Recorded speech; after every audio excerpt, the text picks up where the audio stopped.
Lamp of Murmuur, black metal project fronted by and masterminded by M, which stands for the mythical Archduke of all rebellion. Glory to thee, by the way. Glory to thee! But he doesn't hail from the icy tundras of Scandinavia. He's actually from LA, which is hilariously inappropriate. Their new album is called The Dreaming Prince in Ecstasy. It was released on November the 14th through Wolves of Hades Records.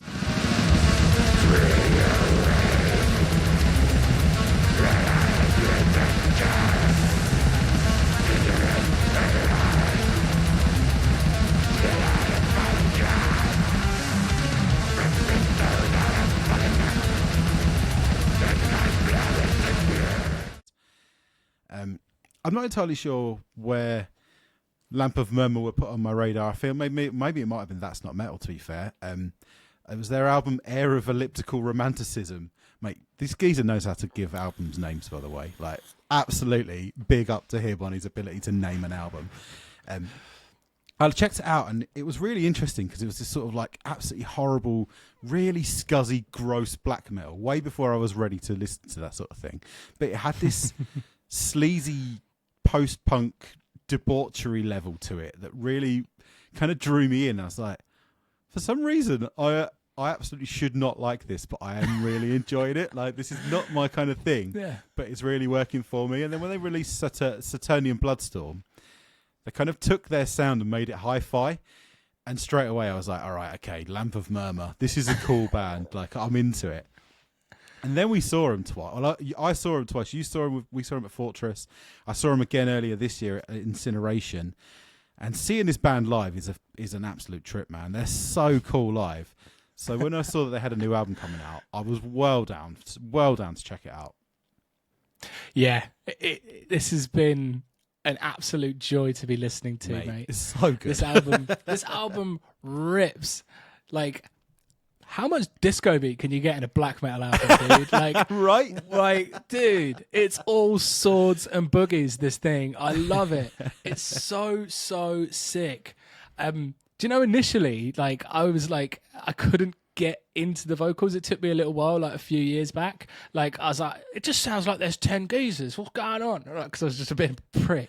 And now I love it. I absolutely love it. I was hyping these singles, and yeah, since it's dropped, mate, I've been absolutely loving it.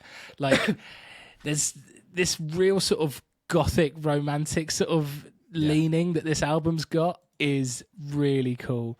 Like, just adding in this sort of dreamy cloud of brilliance. Like, the Dreaming Prince in Ecstasy, right?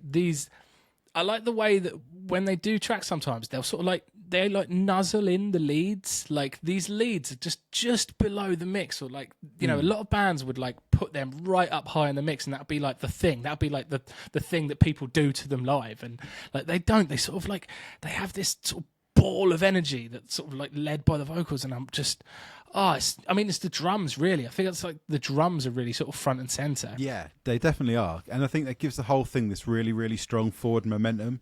Like, I would not recommend listening to this album while you're out on a run, because I think you'd end up doing a super hands. Like, I've accidentally run to Windsor. What? Yeah, I've mistakenly run to Windsor.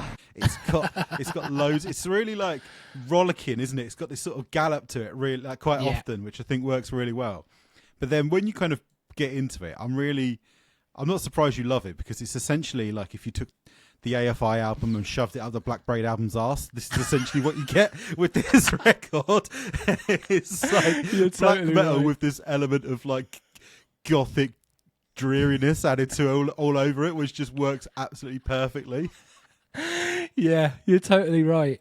And it's got like, there's like the sung section in there, which sounds great. It's got a proper like Mac McNerney, like it definitely feels like he pops out, doesn't it? All gothic and lush, and then it has this like triumphant solo. Like there's moments the way that the drums are produced, that the like the crashes sort of simmer into each other, and it almost like blends in like rainfall. Like that happens a few times in the record, and it's so good. It's such a textural delight, this thing. Yeah, man. There's like additional instrumentation and all sorts of stuff that's thrown in there to kind of give it this really cinematic vibe, but then they don't lose sight of where they came from, and make sure that it's got that that kind of to tape scuzziness that you'd expect from a proper black metal band. Like they're trying to keep their true cult cred whilst also doing loads of really cool, exciting extra stuff.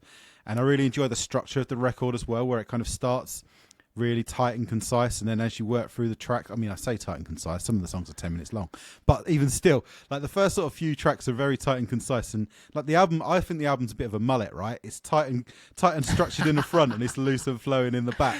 Like That's it. As the kind of the tracks progress, they get a bit more free form, and they kind of experiment a bit more and try like doing just more weird things and seeing what they could kind of get away with. Like I think the fact that essentially the title track of this record is like a 20-minute like suite of 3 tracks is like this sort of little EP that just kind of happens in the middle of an album, and it's just really awesome. Like you opening up with Moondance, the first section, which is borderline like Metallica essentially. Like there's moments you sort of gallops and it's got loads and loads of riffs, and then Twilight's Orgasm, which is a fantastic song title, absolutely brilliant.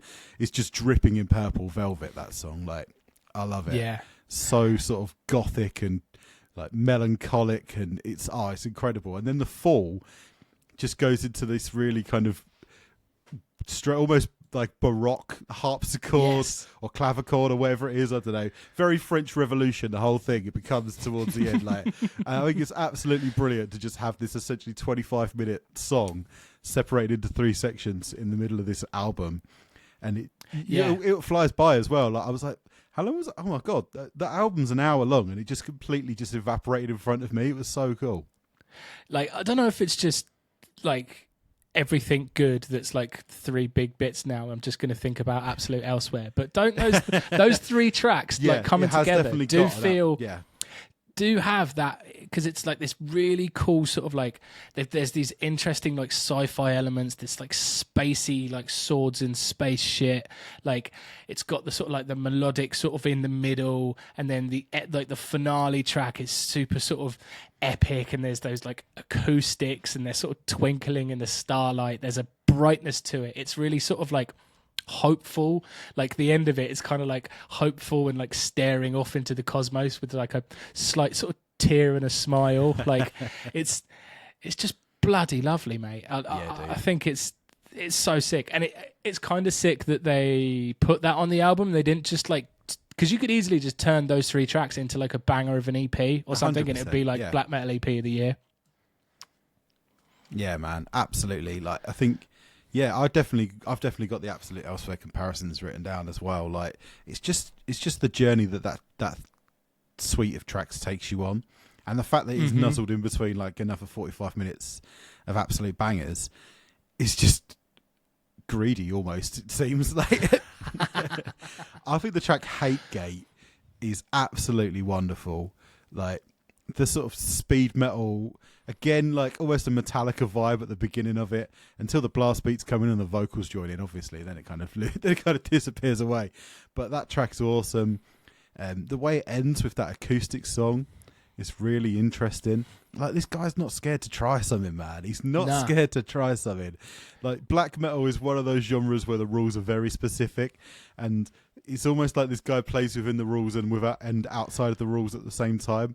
That he can almost just make everybody happy. He can make you kind of more, dare I say, hipstery black metal listener like me enjoy it, but then the sort of person who goes to a gig in corpse paint is going to enjoy it too. I think it's really interesting that he's managed to pull that off. Yeah, it's a pure banger. I'm so stoked on it, man. Proper good record. It's called The Dreaming Prince in Ecstasy by Lamp of Murmuur. Absolutely well worth your time. Yo, thank you for watching.